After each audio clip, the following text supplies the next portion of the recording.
Cela peut paraître complotiste, mais c'est vrai.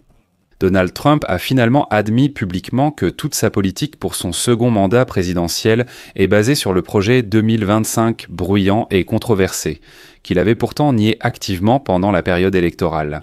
La veille, il a annoncé vouloir utiliser le shutdown pour renvoyer des fonctionnaires et fermer de nombreux programmes et projets des démocrates en profitant du tumulte. Et c'est là que toute la vérité éclate, car après cette menace publique de fermer de nombreux programmes démocrates sous couvert de shutdown, Trump a déclaré ouvertement « Désormais, toutes les actions seront coordonnées avec le projet 2025 ». Trump a affirmé avoir rencontré l'auteur principal du projet 2025 Russell Vote pour discuter des personnes à licencier et des programmes à fermer en priorité. Et voilà la théorie du complot.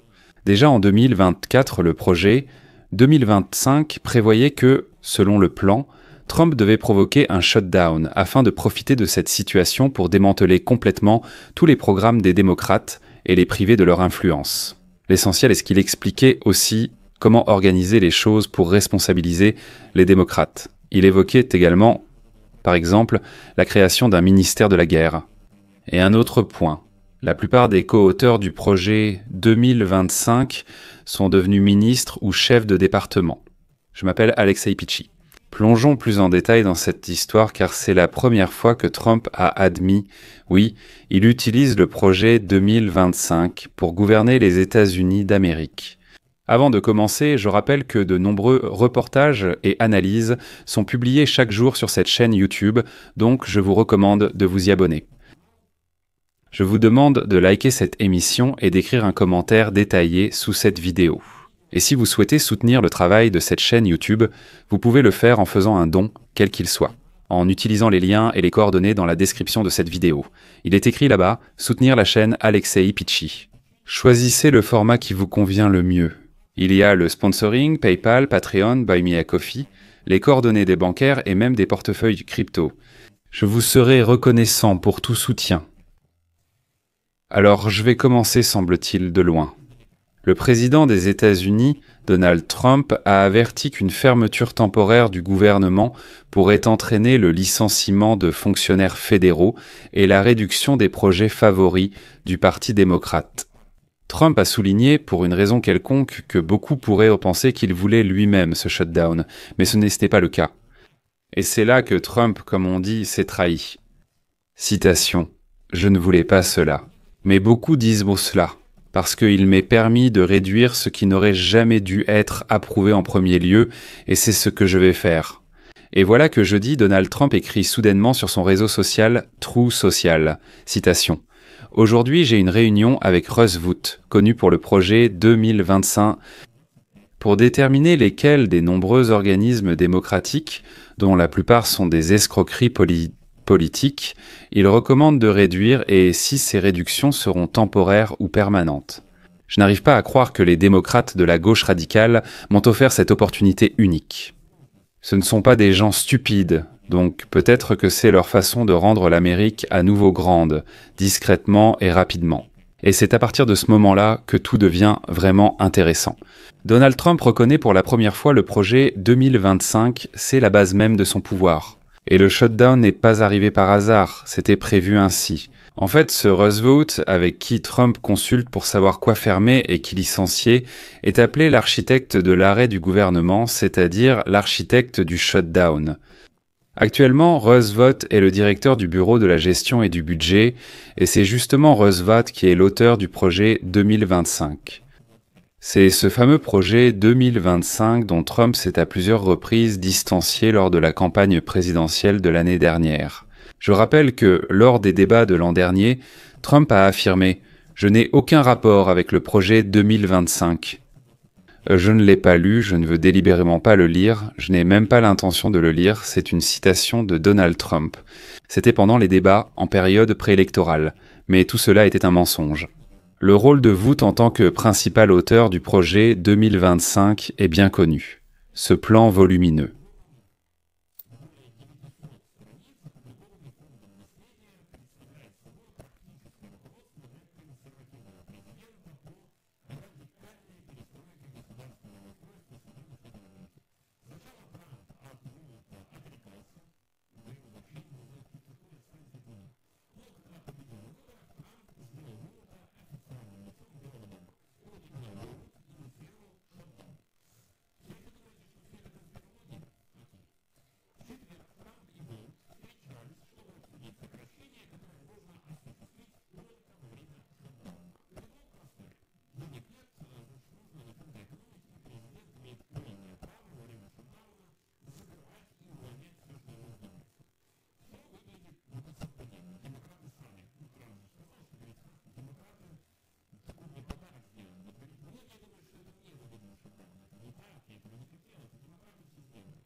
Votre avis, le 25 septembre, il annonce de se préparer au licenciement.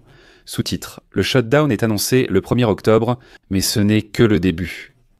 Le fait est que c'est exactement cette réforme que le gouvernement prévoit.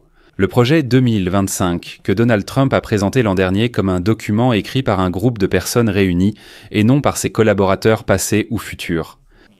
C'est précisément ce scénario de shutdown qui y est décrit. En 2024, Donald Trump a cherché à s'éloigner de ce plan, et ce n'est pas un hasard. Ce projet 2025 était un véritable problème, car la plupart des Américains, après en avoir lu ne serait-ce qu'une partie, étaient choqués et, selon les sondages, s'y opposaient. Ils disaient non, nous n'avons pas besoin d'un changement aussi radical des États-Unis d'Amérique.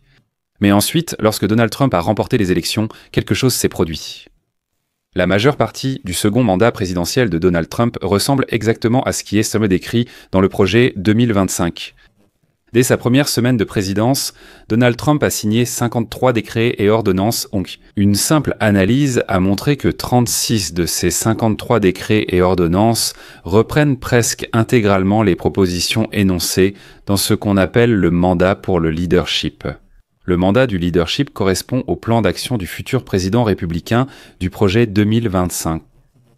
Cette coïncidence inclut les premières actions de Donald Trump pour tenir certaines de ses promesses les plus médiatisées. Il s'agit de combattre l'immigration illégale, de supprimer les initiatives pour la diversité, l'égalité et l'inclusion, de lever les restrictions environnementales sur l'exploration pétrolière et gazière, etc. Il existe de nombreux autres facteurs qui se recoupent, notamment le scepticisme à l'égard de la Réserve fédérale et les tentatives de réduire drastiquement le nombre de fonctionnaires fédéraux. Même la réduction du financement des instituts nationaux de santé et la dissolution de les United States Agency for International Development étaient en prévu Carsten à l'avance.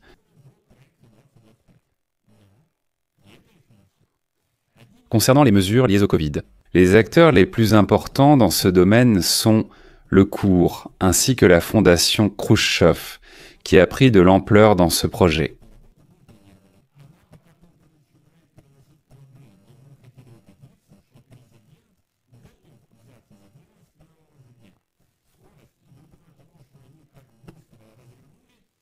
Sur le travail accompli dans le cadre du projet 2025 lié à la transition du pouvoir.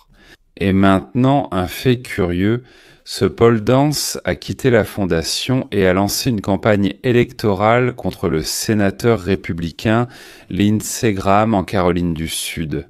On dirait qu'ils veulent simplement écarter le vieux Graham et mettre Paul Dance à sa place. Voici le Parti républicain, simple co-auteur du projet 2025. Mais le plus drôle, c'est que beaucoup de participants au projet 2025, dont Donald Trump s'est publiquement désolidarisé, travaillant maintenant dans l'administration de Donald Trump.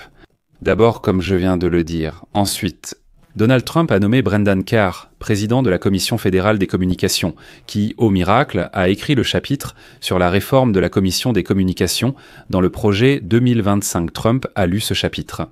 Il s'est dit « Ce gaz est génial, fais-le comme ça ». Il l'a alors nommé président de la Commission des communications. Tom Homan, qui finançait le projet 2025, est maintenant devenu le chef de la gestion des frontières de Donald Trump. Peter Navodnenvaru est devenu conseiller commercial de Donald Trump. Un autre sponsor du projet 2025, Paul Atkins, est aujourd'hui devenu commissaire à la Commission des valeurs mobilières et d'échange des États-Unis d'Amérique. Et voilà tout le problème. Trump a déclaré très bruyamment qu'il n'avait aucun rapport avec le projet 2025 et il a même promis de ne pas le lire à l'avenir. Mais maintenant, il le met simplement en œuvre tel qu'il est écrit et en plus il l'admet publiquement. Il dit oui, avec Volo, en principe, nous décidons qui licencier, quoi réduire. Exactement comme cela a été écrit dans ce projet 2025. Vous vous étonnez encore du shutdown ou pas? Écrivez votre avis et... Écrivez, est-ce que tout cela relève quand même du complotisme ou est-ce que ça paraît vraiment très crédible? Je précise, on sait c'est mon avis. Donnez le vôtre en commentaire sous cet épisode. C'est tout pour aujourd'hui, prenez soin de vous, à bientôt.